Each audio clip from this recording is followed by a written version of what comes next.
안녕하세요. 오늘 저희는 아이온큐라는 기업에 대해 한번 깊이 파고들어 볼까 합니다. 특히 투자자 관점에서요. 저희가 SEC 자료, 연례보고서, 또 최신 분석 리포트, 뉴스까지 정말 다양한 자료들을 가지고 왔습니다. 네, 그래서 아이온큐가 어떤 회사인지, 사업 모델은 뭐고, 재무 상태는 괜찮은 건지, 또 앞으로 성장 가능성은 얼마나 될지, 그리고 경쟁은 어떤지, 최근에 주가가 막 오르내 내렸는데 그건 또 왜 그런 건지 이런 것들을 좀 종합적으로 살펴보려고 합니다. 여러분의 투자 결정에 좀 도움이 되었으면 좋겠네요. 자, 그럼 바로 시작해 볼까요? 우선 아이온큐, 이게 정확히 어떤 회사죠? 자료들을 보니까요, 미국 회사고 목표가 아주 거창해요. 세계에서 가장 복잡한 문제를 풀어서 비즈니스, 사회, 지구를 더 좋게 만들겠다. 이걸 양자 컴퓨터와 네트워크 기술로 하겠다는 거죠. 특히 자기들만의 어떤 독점 기술, 아키텍처, 또 라이센스 계약으로 확보한 기술, 이런 걸 강점으로 내세우는 것 같아요. 현재 사업을 보면 크게 세 가지인 것 같습니다. 하나는 특정 목적의 양자 컴퓨터 하드웨어를 만들어서 팔고 유지 보수까지 해주는 거. 또 하나는 QCAAS라고 부르던데 퀀텀 컴퓨팅 애제 서비스, 그러니까 양자 컴퓨터를 클라우드로 빌려주는 서비스죠. AWS, 애저, 구글 클라우드 같은 데서 쓸 수 있대요. 자체 클라우드도 있고요. 그리고 마지막으로는 양자 기술 관련해서 전문 컨설팅도 제공하고요. 앞으로는 아예 완전한 시스템 자체를 팔거나 보안 통신 같은 데 쓸 양자 네트워킹 제품도 내놓을 계획이라고 하네요. 회사는 2015년에 세워졌고 직원은 한 400명 넘는다고 하고요. 뉴욕 증권거래소에서는 아이온큐, 티커로 거래되고 있죠. 네, 맞습니다. 이 사업 모델에서 저희가 좀 눈여겨봐야 할 점은 이게 아직 상업적으로는 정말 초기 단계라는 거예요. 회사 스스로도 투자 설명서 같은 데서 밝혔듯이 진짜 의미 있는 수익을 내려면 양자 컴퓨팅 시스템 개발이 성공적으로 끝나야 하고 또 시장에서 이걸 잘 받아들여줘야 하거든요. 여기에 모든 게 달려있다고 봐야죠. 그래서 지금은 모든 역량을 그 기술 목표 달성에 쏟아붓고 있는 것 같아요. 흔히 말하는 넓은 양자 이점, 그러니까 기존 컴퓨터로는 도저히 못 푸는 문제를 양자 컴퓨터로 압도적으로 빠르게 풀어내는 능력, 이걸 구현하는 게 최우선 과제인 거죠. 그러려면 큐비트 수를 계속 늘리면서도 안정적으로 유지해야 하고 연산 정확도, 이걸 충실도라고 부르는데 이걸 아주 높여야 합니다. 이게 단순히 기술 개발을 넘어서는 문제예요. 양자 컴퓨터가 진짜 쓸모 있다는 걸 증명해야 하는 거니까요. 그런 면에서 보면 QCAS 모델이 중요합니다. 아, 그렇죠. 당장 비싼 컴퓨터를 살 필요 없이 클라우드로 일단 써볼 수 있게 해주니까요. 네, 맞아요. 기업들 입장에서는 부담이 적죠. 기술의 가능성을 보여주고 또 잠재 고객을 미리 확보하는 효과도 있고요. 하드웨어 판매랑 서비스를 같이 가져가는 전략인데 아직은 뭐랄까 기술 개발이랑 시장 개척 이 두 가지를 동시에 해내야 하는 그런 단계라고 보시면 됩니다. 네, 초기 단계 기술 기업이라는 점, 이걸 꼭 기억해야겠네요. 그럼 이제 재무 상태, 숫자를 좀 들여다볼까요? 이건 어떻게 나오고 있습니까? 자료들을 종합해보면 성장은 정말 눈에 확 띄어요. 2024년 연간 매출이 4,300만 달러 넘어서 전년보다 95% 넘게 늘었더라고요. 네, 성장세는 정말 대단하죠. 근데 이게 다가 아니죠. 이익 쪽을 보면 이야기가 완전히 달라집니다.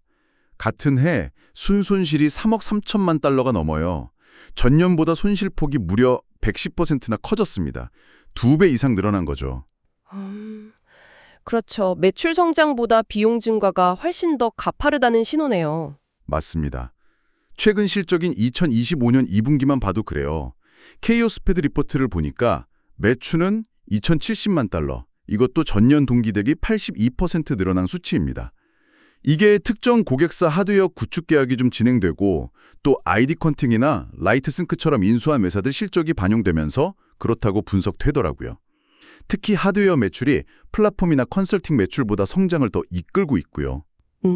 하드웨어 쪽 매출이 더 크군요. 네, 근데 문제는 역시 비용입니다.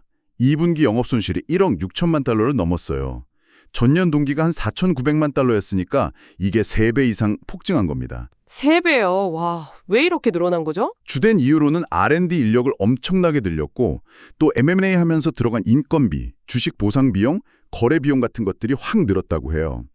특히 R&D 비용만 보면 1억 달러가 넘어서 전년 동기 대비 이것도 3배 이상 뛰었고요. 일반 관리비도 만만치 않고요. 아, 연구개발이랑 인수합병에 돈을 정말 많이 쏟아붓고 있군요. 네, 거기다가 회사가 발행한 워런트라는 금융상품이 있는데 이게 회계상 가치가 변하면서 생긴 손실. 이건 실제 현금이 나간 건 아니지만요. 이것까지 포함하면 2분기 순손실이 1억 7천만 달러 후반대까지 갑니다. 그래서 누적 결손금도 계속 불어나서 2025년 6월 말 기준으로 보면 거의 9억 달러에 가까워요. 자료에서도 상당 기간 손실은 계속될 거라고 예상하더라고요. 9억 달러 누적 적자라 쉽지 않네요. 근데 다행인 건지 현금은 아직 좀 있는 것 같아요. 2025년 6월 말 기준으로 현금성 자산이 한 1억 4천만 달러 정도 있고 또 상반기에 대규모 유상증자를 했어요. 한 3억 6천만 달러 정도요. 워런트 행사로 들어온 돈도 좀 있고요. 그래서 총자본 자체는 11억 달러 후반대로 크게 늘긴 했습니다. 아, 자금 조달은 성공적으로 했군요. 네, 근데 실제 영업활동으로는 돈이 계속 나가고 있어요. 2025년 상반기 영업활동 현금 흐름이 마이너스 8,560만 달러거든요. 이것도 작년 같은 기간보다 현금 유출이 더 늘어난 겁니다. 네, 이 재무지표들을 쭉 종합해보면 투자자 입장에서 어떤 그림이 그려질까요? 딱 전형적인 고성장, 고비용 구조. 기술 성장주들의 특징이 그대로 나타나고 있습니다. 매출은 정말 빠르게 늘고 있는데 미래를 위한 투자, 그러니까 R&D나 M&A, 또 인력 확보에 훨씬 더 큰 돈을 쓰고 있어서 손실이 눈덩이처럼 불어나고 있는 거죠. 그렇죠. 미래를 보고 투자하는 건데 당장은 손실이 크다는 거군요. 네. 그래서 지금 아이온큐의 가치를 볼 때는 단기 수익성보다는 이 회사가 과연 장기적으로 기술 개발에 성공할 수 있을까? 그래서 미래 시장을 먼저 차지할 수 있을까? 이 잠재력에 초점을 맞춰야 합니다. 실제로 돈 쓰는 걸 봐도 그래요. R&D랑 전략적인 M&A에 집중하고 있잖아요. ID 퀀틱 같은 양자 암호 통신 회사, 라이트싱크 같은 포토닉 인터커넥트 기술 회사, 또 카펠라 스페이스라고 위성 기술 가진 회사까지 인수했거든요. 이게 다 양자 네트워킹이나 핵심 부품 기술, 또 위성을 활용한 양자 기술 같은 것들을 자기들 걸로 만들려는 아주 명확한 전략으로 보입니다. 아, M&A에도 다 전략적인 이유가 있었군요. 그렇죠. 그리고 최근에 이 대규모 자금 조달에 성공한 건 분명 좋은 신호입니다. 당분간 연구개발하고 회사 운영하는데 돈 걱정은 좀 덜었다는 뜻이니까요. 하지만 동시에 그 막대한 누적 결손금은 현실을 보여주죠. 수익을 내기까지는 아직 갈 길이 아주 멀다는 겁니다. 투자자라면 이 점을 꼭 알고 계셔야 합니다. 네. 재무적으로는 정말 고위험, 고성장 특성이 뚜렷하네요. 이런 특징이 주가에도 그대로 나타나는 것 같아요. 변동성이 정말 엄청나던데요. 아이온큐 주식, IONQ, 최근 움직임이랑 관련 이슈도 좀 짚어주시죠. 스타캐널리시스 자료를 보니까 저희가 보고 있는 2025년 10월 23일 종가가 59.37달러, 이날 하루에만 7% 넘게 올랐고 시간회에서도 더 오르더라고요. 시가총액인 한 200억 달러 조금 넘는 수준이고요. 근데 지난 1년간 주가 움직임을 보면 최저 14달러에서 최고 84달러를 넘어갔어요. 정말 롤러코스터였죠. 네, 변동성이 정말 크죠. 특히 2025년 10월 초에는 사상 최고가를 찍었는데 며칠 뒤에 회사가 20억 달러 규모로 주식을 더 발행하겠다. 그러니까 유상증자 계획을 발표했어요. 그러면서 주가가 80달러대에서 60달러대 초반까지 확 떨어졌었죠. 아, 유상증자 발표 때문에 급락했었군요. 네. 그랬는데 바로 그 주가가 10월 23일에는 다시 확 올랐단 말이죠. 여기 좀 재미있는 배경이 있습니다. 월스트리트저널에서 보도가 나왔는데 트럼프 행정부가 아이온큐를 포함해서 몇몇 주요 양자 컴퓨팅 회사들의 연방 자금을 지원해주고 그 대가로 정부가 회사 지분을 갖는 방안을 논의 중이라는 내용이었어요. 오, 정부 지원 대가로 지분 인수요? 네, 뭐 기업당 최소 1,000만 달러 지원 이런 구체적인 얘기까지 나왔다고 하더라고요. 단순히 돈을 준다는 걸 넘어서 정부가 지분이나 뭐 주식 매수권, 워렌스, 심지어는 지적재산권 사용권이나 로열티까지 가져가는 방안을 생각하고 있다는 점이었어요. 이건 미국 정부가 양자 컴퓨팅 기술을 얼마나 전략적으로 중요하게 보는지, 그리고 필요하다면 민간 기업 육성에 직접 나설 수도 있다는 아주 강력한 신호로 해석될 수 있었죠. 그래서 시장이 주목한 거고요. 아, 그래서 주가가 그렇게 반응했군요. 네, 시장은 바로 반응했죠. 보도 나오자마자 아이온큐 주가가 7% 뛰었고 리게티나 D-웨이브 같은 다른 관련주들도 다 같이 올랐습니다. 그런데 그 직후에 미 상무부에서 공식적으로 부인을 했어요. 현재 특정 기업과 그런 협상을 하고 있지 않다고요. 그래서 일단 상황은 좀 가라앉는 것처럼 보였습니다. 아, 상무부는 부인했군요. 그럼 그냥 해프닝으로 끝난 건가요? 글쎄요, 여기서 투자자 여러분이 보셔야 할 건 이 특정 거래가 성사되든 안 되든 그 자체보다는 이런 논의가 나왔다는 사실 자체가 중요하다는 겁니다. 양자 기술이 미국의 국가적인 전략 자산으로 확실히 인식되고 있다는 걸 보여주는 거거든요. 정부 차원의 관심이나 잠재적인 지원 가능성은 이 분야 기업들에게는 아주 중요한 변수가 될 수 있습니다. 다만 저희는 이 뉴스와 시정 반응을 객관적으로 전달해 드리는 것이지 특정 정부 정책이나 정치적 입장을 지지하는 건 아니라는 점을 분명히 말씀드립니다. 네, 그 점은 명확히 해야죠. 그리고 또 하나, 이 사건은 아이온큐 같은 주식이 얼마나 변동성이 큰지를 다시 한번 보여줍니다. 회사의 실제 실적이나 기술력 같은 펀더멘털 외에도 뉴스 하나하나, 시장의 기대감이나 불안감 같은 심리적인 요인에 따라서 주가가 크게 움직일 수 있다는 거죠. 또 투자 설명서에서도 경고하고 있듯이 앞으로 기존 주주들이나 회사 내부자들이 가지고 있던 주식을 대량으로 팔 수도 있거든요. 이것도 주가에는 부담이 될 수 있습니다. 그러니까 단기적인 뉴스보다는 좀 더 긴 호흡으로 회사의 본질을 보는 게 중요합니다. 그렇군요. 단기 뉴스에 일희일비하기보다는 회사의 장기적인 비전, 그리고 그걸 진짜 이룰 수 있을지 따져보는 게 중요하겠네요. 아이온큐가 그리는 미래, 전반적인 전망은 어떻습니까? 회사 공식 자료를 보면 비전은 아까 말씀드린 대로 세계의 복잡한 문제를 풀어서 세상을 바꾸겠다는 거고요. 이걸 이루기 위한 구체적인 목표로 2030년까지 수백만 큐비트급 양자 컴퓨터를 상용화해서 양자 이점을 현실로 만들겠다. 이런 포부를 밝히고 있습니다. 수백만 큐비트 정말 야심차네요. 네, 그렇죠. 양자 이점이라는 게 예를 들면 기존 슈퍼컴퓨터로 몇백 년 걸릴 신약 개발 과정이나 복잡한 금융시장 분석 같은 걸 단 몇 시간, 며칠 만에 해내는 그런 압도적인 능력을 말하는 거죠. 그게 실현된다면 정말 혁신이겠네요. 벤진과 같은 외신 보도를 보면 CEO 피터 챕만은 2030년쯤에는 매출 10억 달러를 넘어서면서 수익성까지 달성할 수 있을 거라고 예상한다네요. 10억 달러 매출에 수익성까지요? 네, 상당히 야심찬 목표죠. 이걸 위해서 아이온큐는 크게 세 가지 전략을 쓰는 것 같아요. 첫째는 M&A로 핵심 기술 확보하기.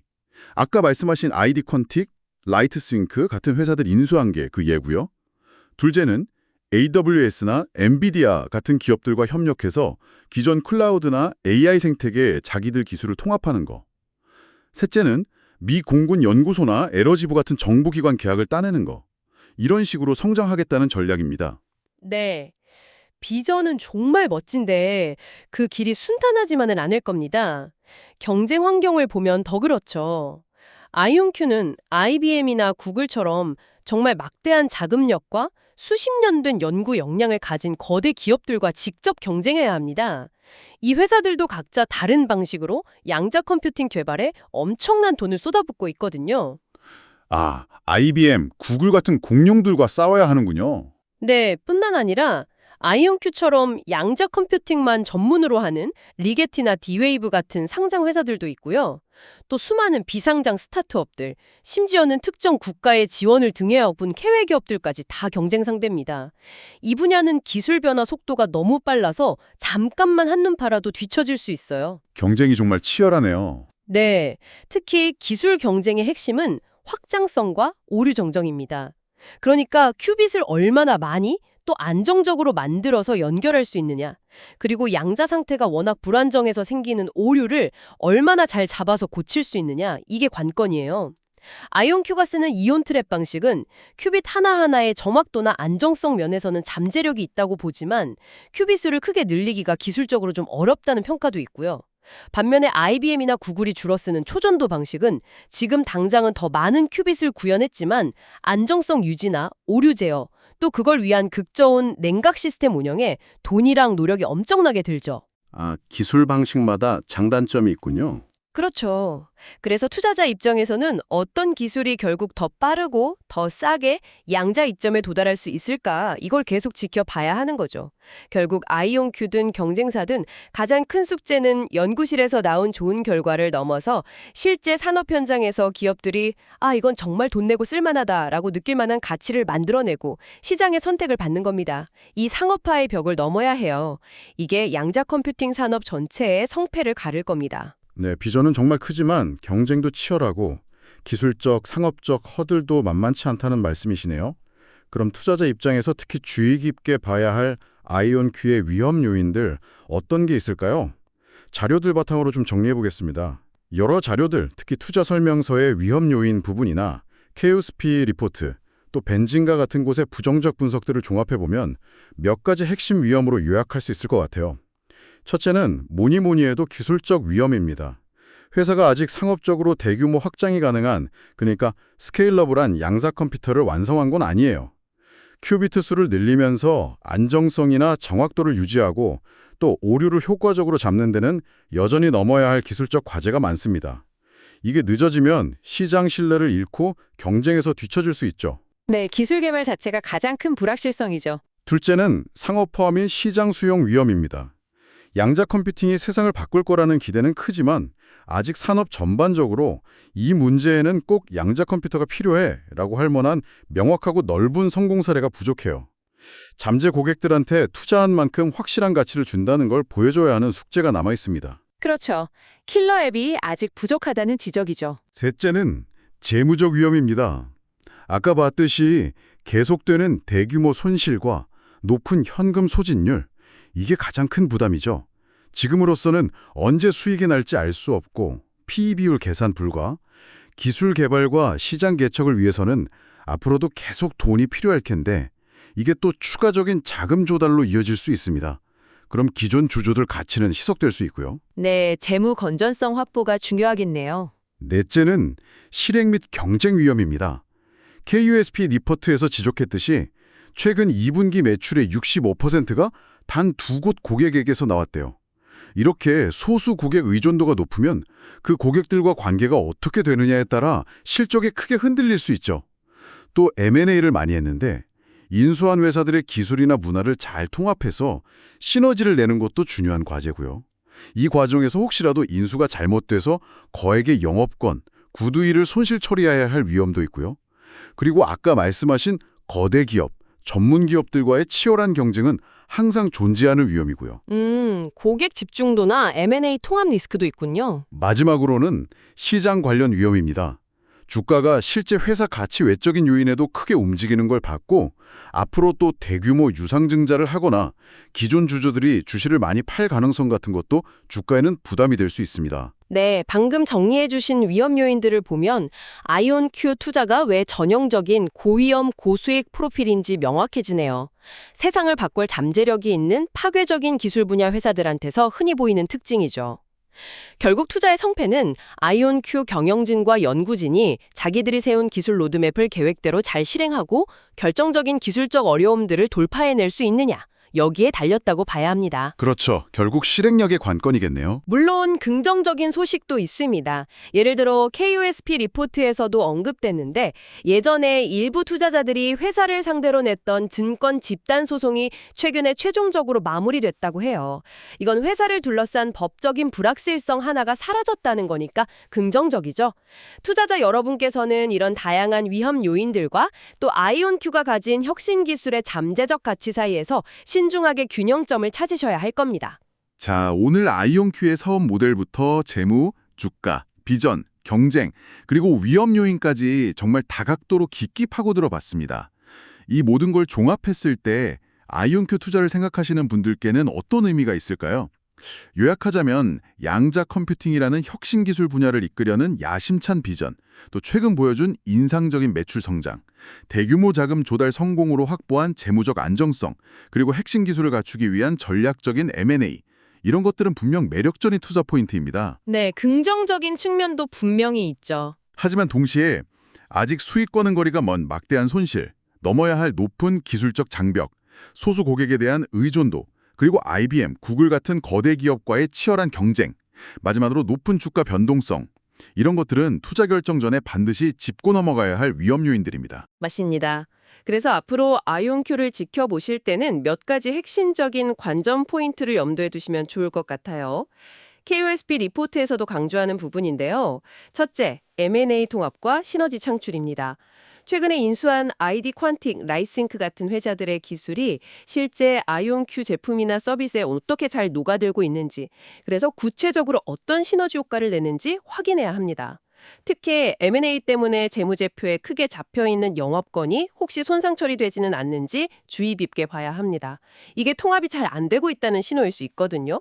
아, 인수한 회사들과의 시너지군요. 둘째, 고객 기반 확대 및 다변화입니다. 지금 몇몇 고객에 집중된 매출 구조가 개선되는지, 특히 다양한 산업 분야의 새로운 기업 고객이나 정부기관과 의미 있는 계약 소식이 들려오는지 주목해야 합니다. 고객 수가 늘고 고객당 평균 계약 금액이 커지는 추세가 보인다면 시장에서 아이온큐 기술 가치를 인정받기 시작했다는 긍정적인 신호로 볼 수 있겠죠. 네, 고객 다변화 중요하죠. 셋째, 기술적 이정표 달성 여부입니다. 회사가 스스로 제시한 기술 로드맵 있잖아요. 예를 들어 목표 시점까지 큐비트 수를 얼마나 늘렸는지, 오류율은 얼마나 낮췄는지, 새로운 아키텍처는 성공적으로 만들었는지 이런 것들을 꾸준히 확인해야 합니다. 특히 양자 이점을 증명할 만한 구체적인 벤치마크 테스트 결과나 실제 문제 해결 사례가 발표된다면 이건 시장의 신뢰를 얻는 데 결정적인 역할을 할 겁니다. 기술 로드맵 달성 여부 체크, 알겠습니다. 마지막으로 좀 더 긴 관점에서 수익성 개선 가능성입니다. 물론 당장은 아니겠지만 매출이 늘어나는 과정에서 비용은 얼마나 효율적으로 관리하고 있는지, 그리고 CEO가 말한 2030년 수익성 전환 목표가 현실적으로 가능한 시나리오인지 계속 평가해 나가야 합니다. 성장을 위한 투자는 꼭 필요하지만 결국은 지속 가능한 사업 모델을 만드는 게 중요하니까요. 네, 오늘 아이온큐에 대한 심층적인 탐구는 여기서 마무리해야 할 것 같습니다. 와, 혁신 기술이 가진 엄청난 잠재력과 또 동시에 현실적인 과제들이 함께 있는 정말 흥미로우면서도 신중한 접근이 필요한 그런 기업이라는 생각이 드네요. 네. 마지막으로 청취자 여러분께서 한번 곱씹어 보실 만한 질문을 하나 던지면서 마무리할까 합니다. 오늘 저희가 나눈 이야기들을 바탕으로 하되 조금 더 큰 그림에서 드리는 질문입니다. 아이온큐 같은 회사가 속한 이 양자 컴퓨팅 분야는 단순히 기술 경쟁을 넘어서요. 최근 뉴스에서 자주 보시는 미준 기술 패권 경쟁처럼 지정학적으로도 굉장히 중요한 의미를 갖습니다. 그렇다면 이러한 지정학적 환경 변화, 예를 들어 어떤 나라 정부가 자국 양자 기술 기업에 대한 지원을 확 늘린다거나 혹은 경쟁국 기술에 대한 규제를 강화하는 그런 움직임도 앞으로 아이온큐의 사업 환경에 어떤 예상치 못한 기회를 가져다 줄 수 있을까요? 혹은 반대로 새로운 위험 요인이 될 수도 있을까요? 이건 단순히 기술적 우위나 시장 경쟁력과는 또 다른 차원의 변수가 될 수 있지 않을까 한번 생각해 보시면 좋겠습니다. 네, 흥미로운 질문이네요. 오늘 저희와 함께 깊이 있는 분석에 참여해 주셔서 감사합니다.